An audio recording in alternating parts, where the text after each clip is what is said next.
Hi everybody, I'm going to do a couple voiceovers for those of you that need a little bit of extra help on the treatments for the different arrhythmias slash dysrhythmias, because you'll see it called both names. Anyway, so this will just kind of be like, 3 or 4 15-minute little recordings that you can download or watch on YouTube. So this way you'll have a kind of a heads up. Anyway, things that we need to know first are when we're looking at rhythms, there are a few rhythms that we know are going to be life-threatening, like your VTach, your VFib, your asystole, of course, um, you know, your third-degree heart block. These are typically are rhythms that we know through years of practicing in the hospital that they are can lead to lethal consequences. But there, again, we have some rhythms that we have to ask the question: is this stable or unstable? And even with VTach, you can have a stable VTach, but not for long, actually. But sometimes we do see that. But the major differences associated with an unstable dysrhythmia will be whether this is a rhythm that can sustain a blood pressure. Do we have signs of poor perfusion, like level consciousness changes? Do you have somebody that's symptomatic for low cardiac output or low perfusion? Are they dizzy? Are they tachycardic? Are they weak? Do they have weak pulses? Um, if the systolic blood pressure remains, greater than 90 and the LOC changes, that's, you need to look at that just as a sign of, um, of low perfusion. So watch for signs of decreased cardiac output with any of these rhythms.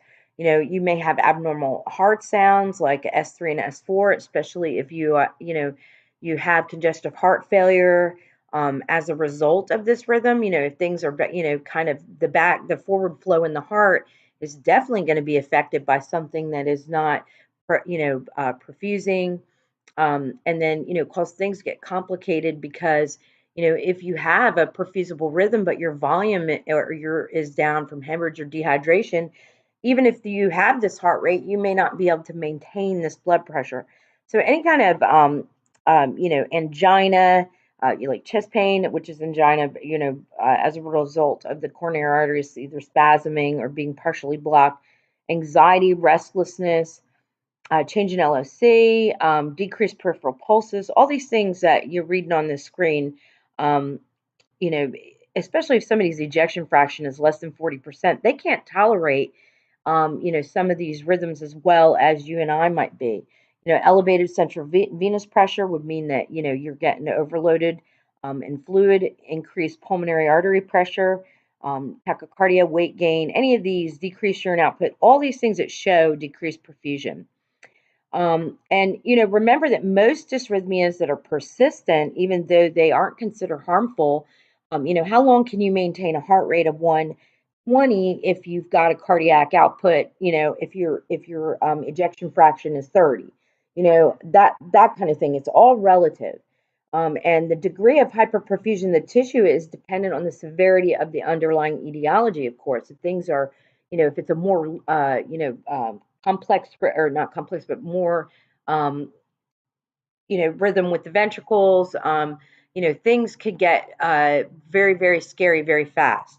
So, but many times with these dysrhythmias, we're not looking for a cure. We're looking to minimize the complications. In some of the, the less, less lethal arrhythmias. We're trying to, find an answer, not necessarily a cure. Some things we can fix, sometimes we can't. So this is normal sinus rhythm. We know that this is 60 to 100 beats per minute. And when we looked at arrhythmia, being able to read strips, you look for the 3 hashtags. This is a 6-second strip, 1, 2, 3, and you count 1, 2, 3, 4, 5, 6, 7, 8, and this is at 80, um, beats per minute. All the P waves, we have a P wave for every beat. They all look the same. They all are, um, you know, pretty much equidistant from each other. Same thing with the R waves, all equidistant from each other. All the T waves are followed by a P, and all the QRSs are followed by a T. All the Ps are followed by a QRS, and so we can pretty much say this is a normal sinus rhythm. But we do have sinus dysrhythmias, and we call them sinus because they have all the attributes of a normal sinus rhythm, except for they're fast or slow, or they have a P wave, a QRS, and a T. So you're looking at a sinus tach 101 to 150, sinus bradycardia less than bradycardia would be less than 60. And then we have what is called a sinus arrhythmia, and this is normal in infants and kids. And it's just like the heart rate increases a little bit with inspiration and decreases with expiration, but not normal in an adult. But normal sinus rhythm, sinus tach, sinus brady, sinus arrhythmia all follow the normal conduction pathway of the heart. Only the rate and rhythm varies. Okay. So this is sinus tach. We got 1, 2, 3, 4, 5, 6, 7, 8, 9, 10, 11, 110. We have all the different, we'll go through the 5 steps here, that we talked about. And so we're looking at something like sinus tach. So how do we treat sinus tach? Well, why does it happen? We have increased sympathetic stimulation. We know that's a normal response to physical activity or stress. Anxiety or pain, stress, fever, even anemia, hypoxemia, hyperthyroidism is a big one. But some drugs that we take, like epinephrine, if the patient's had epinephrine, especially, some of these asthma drugs, aminophylline, caffeine, alcohol, nicotine. These are things that are a response to a drug or a response to sympathetic stimulation or a response to fever or, all those things that make our heart rate go up a little bit.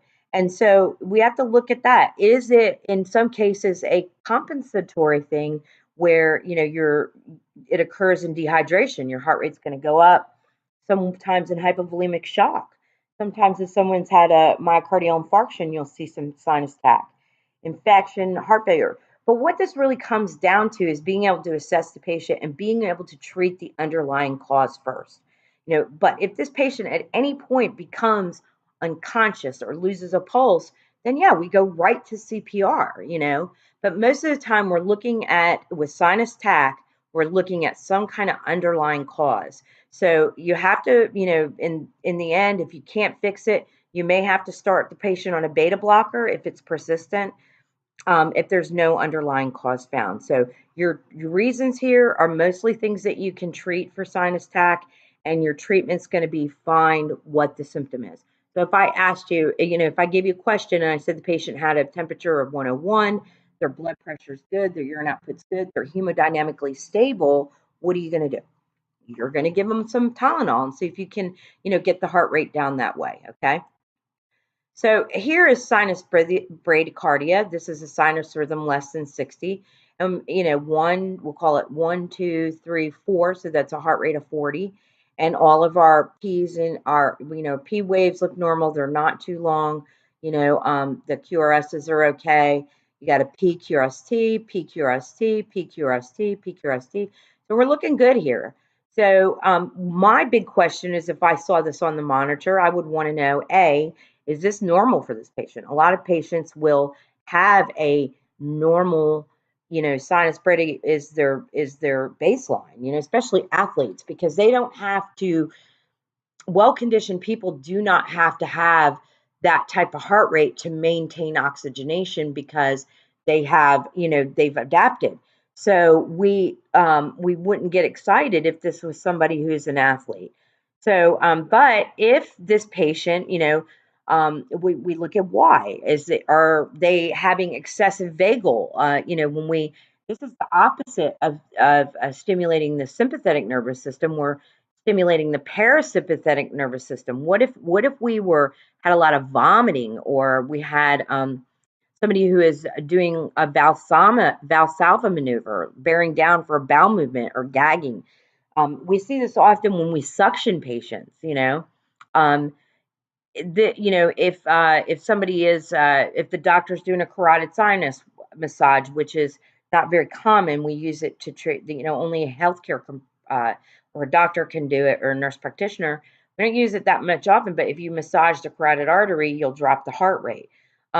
Increased parasympathetic stimuli, is going to do this, and such drugs as beta blockers or calcium channels. Does this person take too many of their beta blockers or calcium channel blockers, too much DIG. What about Lyme's disease? Electrolyte disturbances, neurological disorders will drop your heart rate. Um, Hypothyroidism, so the opposite of hyperthyroidism, which will cause sinus tachycardia, we're looking at hypothyroidism. And so we look at these things and we say, okay, are they symptomatic? Well, if they're symptomatic, you're going to jump right into let's see what we can do. Okay. So symptomatic would be somebody who is blacking out, dizziness, confusion, hypotension. If they're diaphoretic, short of breath, or chest pain, we have to, kind of move on and say, okay, we got to do something now. So the drug of choice here is atropine 0.5 milligrams IV, and we give that. And then we look for we're trying to get their heart rate to speed up. But that, if we don't treat the underlying cause first, if there's no underlying cause, along with giving the atropine, it's not going to work. So the other thing is if this patient at any time becomes where they are diaphoretic and all these symptoms, we look at transvenous or transcutaneous pacing to increase the heart rate. So, you may see what'll happen is somebody will get symptomatic bradycardia. We'll give them some atropine, and we'll of course put the external pacing pads on them so that we can, see if they're going to need them if the atropine doesn't work. If the atropine doesn't work, we'll probably, because you can give a couple doses of atropine, we'll probably, try and transcutaneous pace them, meaning, with the pacer pads, front and back, trying to pace them. And remember, that's very painful. So, you have to give some sedation with that. But when you have a transvenous pacemaker, that means the emergency go in. They put a sheath in your neck, or an introducer. I'm sorry, and they will thread some pacing wires down um, into your right ventricle and attach them to and of course this is all done by fluoroscopy. You know, um, they can either do it at the bedside if they have, the C arm that goes over the bed, and be able to view it because these are wires that they got to attach. So they'll attach those wires, and the wires will be coming out of this, introducer that looks like a central line, and they'll pull through, and they will attach to an external pacing box, and that's how we would pace them until we can get them a permanent pacemaker. Okay, so the next one is the sinus arrhythmia. There's really no treatment here. It's just, with inspiration, the heart rate will go, increases. So inspiration increase and decrease here with expiration. So this is expiration. And so it's normal in infants and young children. If it's adults, it could be a warning sign of CAD or a problem with the SA node. It's only treatable if the patient becomes hemodynamically unstable. So it's not very, very often, and those people typically, end up coming in for a pacemaker to treat that. So we'll talk a little bit about supraventricular dysrhythmias next time we come back. But I just wanted to cover, the sinus dysrhythmias right now. This, to kind of cut it into 15-minute blurbs. So your sinus tach, your sinus brady, your sinus arrhythmia, and we'll in the next video I will cover your supraventricular tachycardias. Okay, thank you.